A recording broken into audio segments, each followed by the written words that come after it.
بسم اللہ الرحمن الرحیم لن ینال اللہ لحومها ولا دماؤها ولكن ینالہ التقوی منکم صدق اللہ العظیم ببرکت اللہم صلی وسلم بارک وسلم وصلی علیہ۔ سامعین کرام، آج ہم مختصر سی بات قربانی کے فضائل پہ کریں گے، جو کہ نص قرآن سے بھی ثابت ہے، سنت ابراہیمی بھی ہے۔ ہمارے لیے تو جو اسلام کے شعائر ہیں، فرائض واجبات ہیں، جو کہ اسلام کے اندر جن چیزوں کا حکم اللہ اور اس کے رسول نے ہمیں عطا کیا، وہ ہمارے لیے لازم ہے۔ صحابہ کرام رضوان اللہ تعالی علیہم اجمعین نے عرض کی، یا رسول اللہ صلی اللہ علیہ وسلم، یہ قربانی کیا ہے؟ میرے اور آپ کے لجپال آقا نے فرمایا، میرے صحابہ، یہ قربانی سنت ابراہیمی ہے، میرے باپ دادا کی سنت ہے۔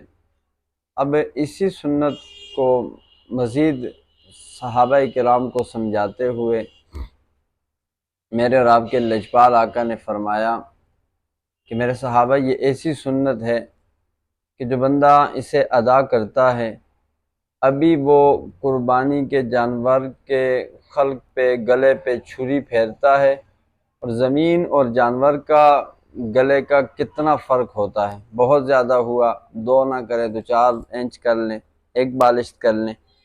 اب فرمایا کہ خون کا قطرہ چھری سے، گلے سے ٹپک کے زمین پہ نہیں پہنچتا تو اس کی جو ثواب ہے، جو اس کا خلوص ہے، وہ بندے کا اللہ کی بارگاہ میں پہلے پہنچ جاتا ہے۔ یہی چیز قرآن کریم میں بھی ہے۔ اللہ فرماتا ہے، لن ینال اللہ لحومها ولا دماؤها، ہرگز ہرگز نہیں پہنچتا تمہارے قربانیوں کا گوشت اور خون، وَلَٰكِن يَنَالُهُ التَّقْوَىٰ مِنْكُمْ، اللہ کو پہنچتا ہے تو کیا پہنچتا ہے؟ تمہارا تقوی پہنچتا ہے۔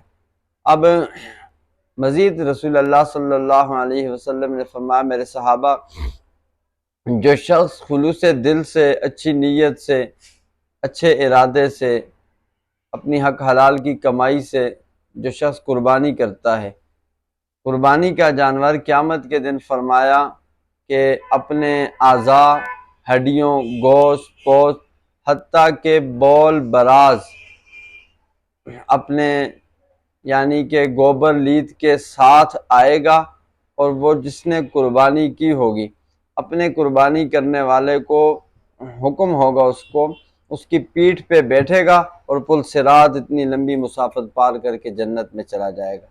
یہاں تک کہ رسول اللہ صلی اللہ علیہ وسلم نے فرمایا، صرف بول براز ہی نہیں، بلکہ قربانی کا جانور جو ہے، اس کی ایک مینگن جو ہوتی ہے، اس کا وزن بھی اتنا ہوگا کہ جبل احد، جو غالباً 9.5 کلومیٹر کا پہاڑ ہے، فرمایا قربانی کے جانور کی ایک مینگن 9.5 کلومیٹر لمبے، چوڑے، اونچے، وزنی اور ساری اس کی طول و عرض کو سمیٹتے ہوئے فرمایا کہ جبل احد سے زیادہ وزن رکھے گی، اور قربانی کا بول براز، اس کی ہڈیاں، گوشت پوشت جہاں اس کی سواری کے کام آئیں گی، فرمایا وہاں نامہ اعمال میں بھی اس کے سامنے وہ آئیں گی۔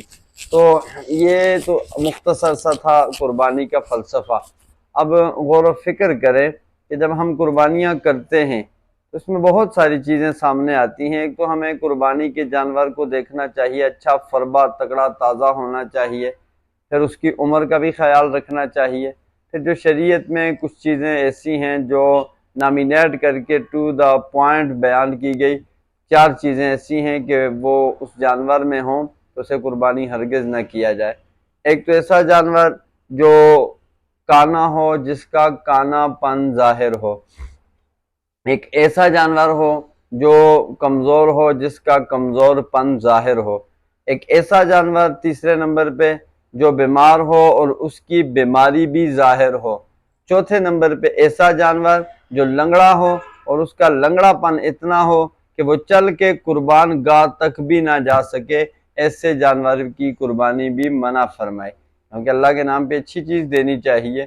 بندہ اپنے لیے جوتی، لباس، کھانا پینا ہر چیز اچھی پسند کرتا ہے، تو اللہ تعالیٰ کے لیے بھی تو وہ اچھی چیز پسند کرے گا، کھائے گا وہ خود ہی۔ صرف اس نے چھری پھیرنی ہے، خدا کے نام پہ اس نے قربان کرنا ہے، گوشت وغیرہ اس نے سارا خود بھی کھانا ہے، اقربا کو بھی دینا ہے، مساکین، یتامہ، فقراء کو بھی دینا ہے۔ یہاں پہ لگے ہاتھ یہ بات بھی میں عرض کر دوں، بالخصوص جو بڑا جانور ہوتا ہے، اور جانوروں کی عمروں میں بھی تھوڑا سا خیال رکھنا چاہیے۔ بکری، بکرا اور اس کی جنس دمبا، لیلا 1 سال کے ہوں۔ ہاں، دمبا وغیرہ کا یہ حکم بھی ہے کہ 6 مہینوں کا بھی ہو چل جاتا ہے، لیکن وہ بیڑوں کے، دمبوں کے ریوڑ میں چلتا ہوا سال والوں کے برابر نظر آئے تب حکم ہے۔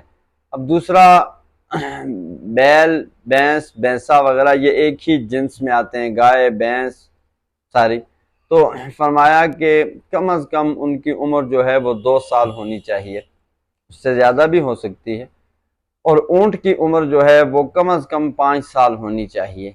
اب اسی اثناء میں عرض کر رہا تھا، یہاں پہ یہ خیال بھی رکھنا چاہیے کہ جب آپ تقسیم کریں بالخصوص بڑے جانور میں، تو آپ نے کرنا یہ ہے کہ 3 حصے بنانے ہیں۔ ایک حصہ ان میں فقراء، یتامہ، مساکین کے لیے، دوسرا حصہ اقربا کے لیے، اور تیسرا حصہ جو ہے وہ اپنے گھر کے لیے بنا لینا ہے۔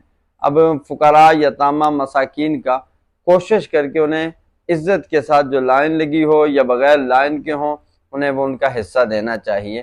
اقربا آ جائیں تو ان کا بھی وہیں پہ دے دیں یا ان کے گھر پہنچا دیں، اپنا حصہ تو رہا آپ کا اپنا حصہ۔ یہاں ایک چیز یہ تھوڑی سی آپ غور و فکر کریں اس میں کہ جو یتامہ، مساکین، فقراء ہوتے ہیں، ان کے متعلق بھی بعض لوگ ڈانٹ ڈپٹ کرتے ہیں۔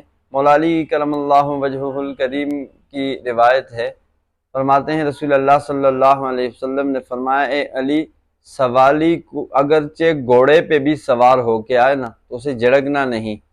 فرمایا اگر آپ سوالی کو جھڑکو گے، گھوڑے پہ آئے ہو، ایسے ہو ویسے ہو، تو فرمایا بروز قیامت خدا کے فرشتے آپ کو جھڑکیں گے۔ تو اس چیز کا بھی خیال رکھا جائے۔ وَلَٰكِن يَنَالُهُ التَّقْوَىٰ بھی پورا اس کے اندر ہونا چاہیے، خلوص بھی ہونا چاہیے، کوشش کر کے زیادہ پورا سال نہ بھی ہو۔ قربانی کا جانور آپ عید کی رات کو لیں یا 1 دن پہلے لیں، وہ بھی مانا غلط نہیں، لیکن کم از کم جو چاند نظر آ جائے 10 دن قربانی کا جانور اپنے پاس رکھ کے اس کی خدمت کرنی چاہیے، اسے اپنے ساتھ منحوس کرنا چاہیے، تاکہ بروز محشر آپ بھی جانور کو پہچان سکے، وہ بھی آسانی سے۔ ویسے امر ربی ہے، کوئی نہ بھی کرے، صرف چھری بھی پھیر دے تو اللہ کا امر ہوگا، خود ہی پہچانا جائے گا، ہر چیز سامنے آ جائے گی۔ اللہ تعالیٰ میرا آپ سب کا حامی و ناصر ہو۔ وما علینا الا البلاغ۔